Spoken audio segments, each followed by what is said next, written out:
Salut tout le monde et bienvenue dans cette toute nouvelle vidéo. Je suis ravie de vous retrouver aujourd'hui pour un update lecture.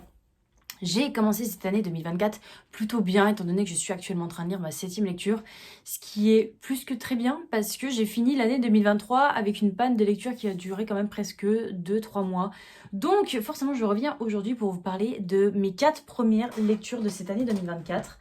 Je vais commencer du coup par une petite romance et par une autrice que j'aime beaucoup qui est C.S. Quill. J'ai lu 49 jours, je compterai pour toi.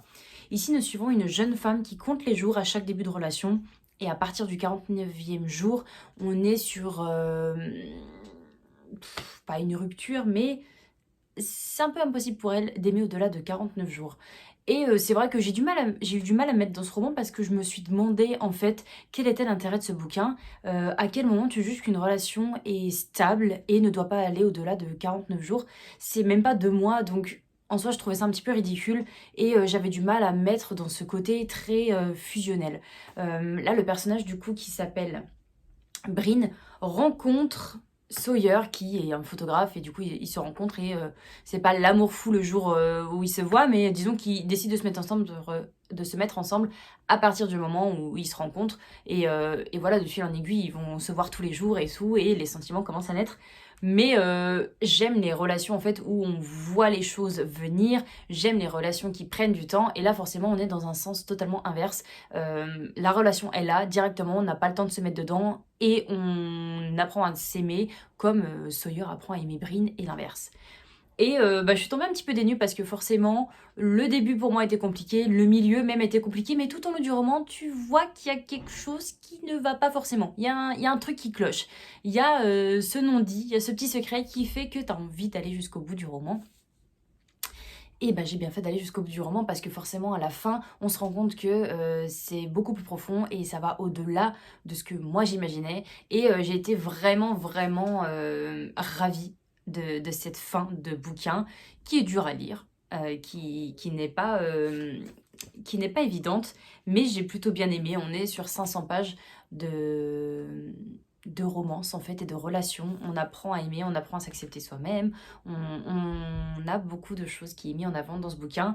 Mais voilà, j'ai mis une très bonne note. Je crois que j'ai mis la note de 17 parce que la fin m'a vraiment émue et j'ai adoré ce final. Je me suis dit qu'il n'y avait pas d'autre final pour donner une raison du coup à ce délai, on va dire, d'aimer quelqu'un. Mais je reste quand même sur mes réserves parce que je me dis, j'ai pas trop aimé la romance en elle-même. C'était un petit peu compliqué pour moi de me mettre dedans. Mais en tout cas, j'ai quand même bien aimé. Voilà. L'ensemble du bouquin fait que c'était une bonne lecture. Je vous embarque avec moi pour une romance de Noël. Normalement, c'est la dernière romance. Ouais, pratiquement. C'est pas la dernière romance. J'ai lu du coup Notre fabuleuse, désastreuse Christmas Party de Emily Parizeau. Nous sommes ici dans une société qui s'appelle Warm Me Up et qui gère des doudounes un peu en édition limitée à chaque fois. Et qui travaille là-bas déjà? Mon chat décide de faire ses griffes.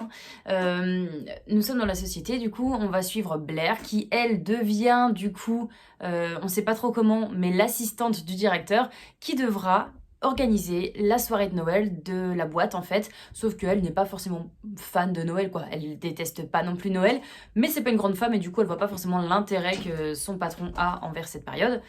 Mais pour l'aider, son patron a décidé de lui mettre Sonny, qui est un organisateur de base de mariage, mais qui décide de se mettre dans l'événementiel avec des trucs un petit peu farfelus. Mais Doudou, alors mon chat il est en pleine... Il est à fond, pardon. Donc forcément on va suivre cette petite histoire qui commence avec les deux personnages qui ont tous les deux un peu une appréhension de travailler ensemble, mais qui tout de suite on voit qu'il y a un petit feeling quand même qui passe, mais l'organisation respective de chacun fait que c'est un petit peu compliqué de travailler ensemble. Ils ont pas du tout la même façon de faire. Sonny est un amoureux de Noël, il adore cette période et Et voilà quoi, on le ressent dans ce bouquin. J'ai adoré le lire à la période de Noël parce que forcément on va suivre les marchés de Noël, on va faire un petit peu des... comment ça s'appelle? On va faire du pain d'épices, il y a plein de choses, à chaque fois ils vont boire un petit chocolat chaud ensemble. Enfin, on est très dans cet univers hivernal et on adore bouquiner euh, avec un thème pareil. Et pour cette petite histoire d'amour, bah, j'ai beaucoup apprécié également. Les deux persos sont assez marrants. À chaque fois c'est un peu le chat et la souris. Ils n'ont pas forcément envie de se mettre ensemble ou d'aller plus loin parce que ça reste quand même pour chacun un challenge, elle, de réussir et de montrer à son directeur qu'elle peut y arriver, qu'elle peut faire un truc incroyable parce que le directeur leur annonce des idées complètement farfelues. Et lui, en fait, ben, vu qu'il se lance dans cet événement qui est hors mariage et qui pour lui pourrait faire parler de lui, c'est un peu un challenge pour chacun et du coup ils n'ont pas envie d'immiscer leurs sentiments dedans. Donc on comprend un petit peu le côté professionnel et on comprend le côté sentimental qui bah, n'a pas le choix et arrive à grands pas. Alors moi personnellement j'ai adoré, j'ai aimé l'humour qu'il y avait dans les personnages, dans la relation, c'était fluide, c'était facile, il y avait plein de communication, c'était top. Et puis on a un petit final quand même à la fin qui est plutôt pas mal. Quand je dis pas mal, c'est qu'il y a un petit rebondissement, un retournement de situation et qui fait que du coup on a plus kiffé le livre quoi. Donc j'ai adoré. Ça reste une romance de Noël, mais qui pour moi est un petit peu au-dessus du côté niais et relation que j'ai pu lire dans certains. Donc si ça vous intéresse, je vous le recommande en tout cas pour l'année prochaine si vous n'êtes pas fan de lire des livres de Noël après Noël, mais je vous le recommande parce qu'il est plutôt pas mal. Je ne sais pas si vous me suivez sur mon Instagram, mais depuis quelques temps, j'ai mis en place le Monday lecture des abonnés. Chaque lundi, en fait, je vous fais choisir parmi 4 livres au hasard sur Livre Addict, ma prochaine lecture, du moins ma lecture de la semaine. Et du coup, je vous en parle parce que vous m'aviez choisi Demain j'arrête de Gilles Le Gardinier. Et j'étais quand même ravie parce que c'est un auteur que je n'avais jamais encore découvert et j'étais un petit peu sceptique au début. J'ai plein de bouquins de lui dans ma palle, mais par contre, tout le monde me disait oui, c'est un auteur qui est super léger, c'est rempli d'humour et tout, tu vas kiffer. Et je l'ai jamais lu parce que j'avais peur de pas rigoler dans le bouquin et de me dire tout le monde le vend avec beaucoup d'humour, mais c'est rare que je ris quand je lis quoi. Donc j'avais un peu d'appréhension. J'ai lu cette petite lecture avec une abonnée du coup, donc on avait fait une lecture commune dessus et la pauvre je l'ai totalement laissée à l'abandon parce que c'était en pleine panne de lecture. Je crois que j'ai mis 3 semaines à lire ce bouquin alors qu'honnêtement il fait 350 pages et ça se lit méga bien. Je vous dis ça parce que quand je lisais un chapitre, et déjà ils sont courts, ils font 2-3 pages, puis c'est écrit assez gros quand même, c'est des grands formats, donc ça passe crème. Mais en soi, ça se lit très très vite. Je vais lire une demi-heure et je lisais une cinquantaine de pages. Donc c'est pour vous dire que quand même, surtout moi, ça se lit plutôt bien. Pour la petite histoire et le résumé, on va suivre Julie qui vient de se faire lâcher par son mec. Et elle s'aperçoit que dans son immeuble, en fait, il y a un nouveau mec qui est arrivé. Et alors, je crois que c'est le nom qu'il a fait tilter. Je sais plus c'est quoi son prénom. Je sais plus c'est quoi le nom de famille du gars. Bref, elle va tout faire pour essayer de le voir, de le rencontrer entre guillemets, parce que du coup, elle a flashé sur ce nom de famille qui est un petit peu atypique, on va dire.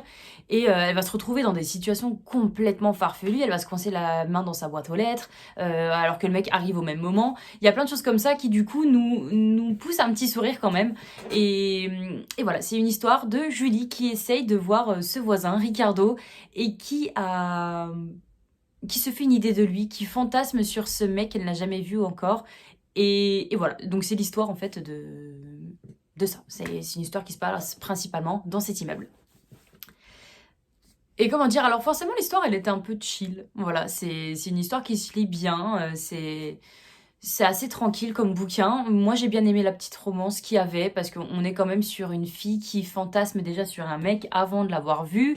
Et, et qui a en même temps beaucoup de confiance en elle qui a disparu en même temps que sa rupture. Elle a jamais compris pourquoi son mec l'avait quittée. Et il y a toute cette petite reconstruction et ce côté j'ai besoin de m'attacher à quelqu'un pour pouvoir continuer à vivre entre guillemets.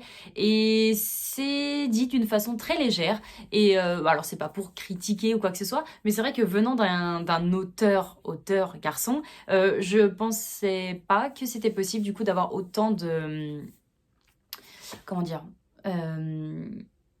autant de tact à parler en fait des sentiments d'une femme entre guillemets et voilà, donc j'ai plutôt bien apprécié ce bouquin. Ça se lit facilement, vraiment, ça se lit très très facilement. C'est une lecture légère, alors je peux pas vous dire que j'en ressors complètement conquise, que j'ai fait, qu'il y a une belle morale à la fin ou quoi que ce soit. Ça reste une petite histoire comme vous allez regarder un téléfilm de Noël, et enfin un téléfilm sur TF1 ou sur M6, j'en sais rien, qui passe l'après-midi et que vous allez rigoler de temps en temps parce que la fille est complètement décalée et que le mec se demande ce qui se passe.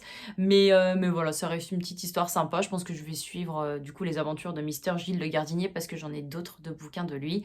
Et je vous ferai un update lecture à ce moment-là. Et je termine cette update lecture avec du coup un roman auto-édité que l'autrice m'a envoyé, donc je remercie du coup l'autrice. Il s'agit de Racines cachées, écrit par Caroline Chavereau. Et dans cette petite histoire, nous allons suivre une fille qui tombe nez à nez avec une autre femme qui lui ressemble étrangement. Et de fil en aiguille, alors il y en a une qui vient des États-Unis et l'autre vient d'Espagne, mais celle qui vient d'Espagne part en fait passer des vacances aux États-Unis. Et du coup, elles vont se rencontrer et elles vont se dire c'est bizarre quand même parce qu'on se ressemble quand même beaucoup.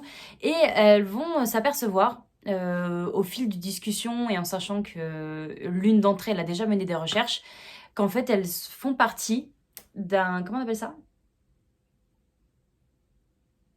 d'un trafic, voilà, d'un trafic de nouveau-nés qui a eu lieu en Espagne 25 ans auparavant. Et en fait, c'est une histoire qui est bouleversante, qui est touchante et qui, au-delà de retrouver ses racines, retrouver d'où je viens, c'est vraiment une histoire de qu'est-ce qui s'est passé en Espagne, à quel moment on arrivait à un trafic de nouveau-nés. Et je trouve que l'histoire est écrite avec beaucoup de tact et beaucoup de tendresse.